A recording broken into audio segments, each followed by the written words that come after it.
ลองอันเฮาคาลีหูในวันเขาว่าเขาสาเลือนเปลี่ยนมูลวันเขาว่าเขาสาเลือนเปลี่ยนมูลในเป็นวันอันดักไล่แลวันกึดปืนตอนดาเฮาขาเจ้าคือย้ำอุดาภาษาในที่เดียวว่าเขาเป็นวันกึกปืนและวันดักไล่สังละหลายรับว่าในจึงในหมายหนึ่ง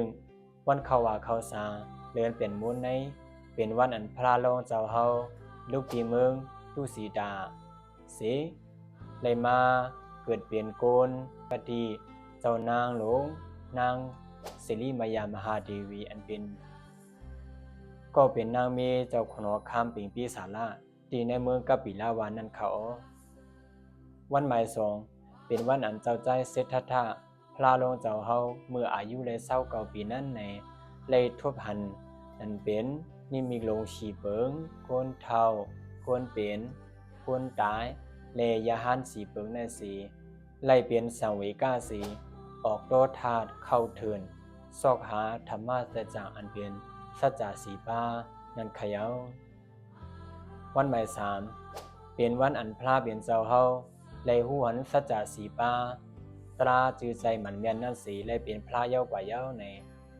เลยขึ้นมือจูอันเป็นปัญจวัคคีหาเจ้าสีเลยเมตตาธรรมตราอันเป็น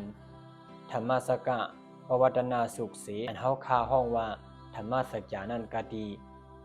ปัญจวัคคีหาเจ้าแลอันเป็นผีสร้างเปียมาเขาลายหมื่นลายเฮงก็สีลายเตจ้ารถโฮอันเป็นธรรมสัจจาธรรมปวารณาสูงในกว่าในเขาหมายสี่เป็นวันอันพระเปลี่ยนเจ้าเฮาเมื่อมึงสาวัตถีในมือเขียดอันเป็น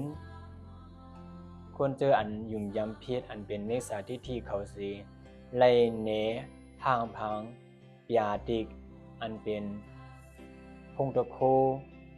ตั้งนำตั้งหลายสีเป็นวันอันกึกปืนมาที่เดียวว่าเขาไม้ห้าเป็นวันเขาว่าวันกาบดูสังการเขาว่าเป็นวันอันผู้คนดีเฮาเขาอันเป็นเจ้าคือย้ำเจ้าคือผู้ทับภาษาเฮาเขาเมื่อขึ้นกันขึ้นย่องเหตุการณ์ลีกู้สู่เหตุการณ์ด่านหน้าศีละภาวนาคดีการที่ย่องสีฮับเอาศีลธรรมตื้อกรรมศีลธรรมเหตุการณ์ภาวนากันเป็นวันอันลีเมียตอนเป็นวันอัน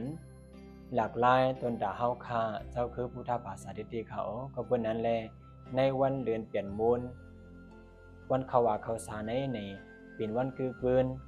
วันหลากหลายตนด่าเฮาคาเจ้าคือพุทธภาษาที่ดีในอำก้องก้วยว่าเป็นวันธรรมสัจจก้วย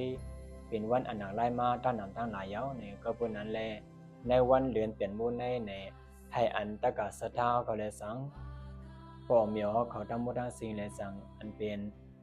ผู้เกื้อยำเจ้าคือพุทธภาษาอันเป็นผู้ก้นดีสัตวา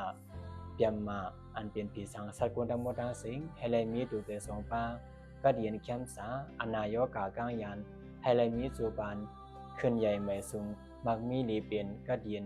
ทางไปทางมันผู้โกผู้กวนทั้งหมดทั้งสิ่งสีกำค้า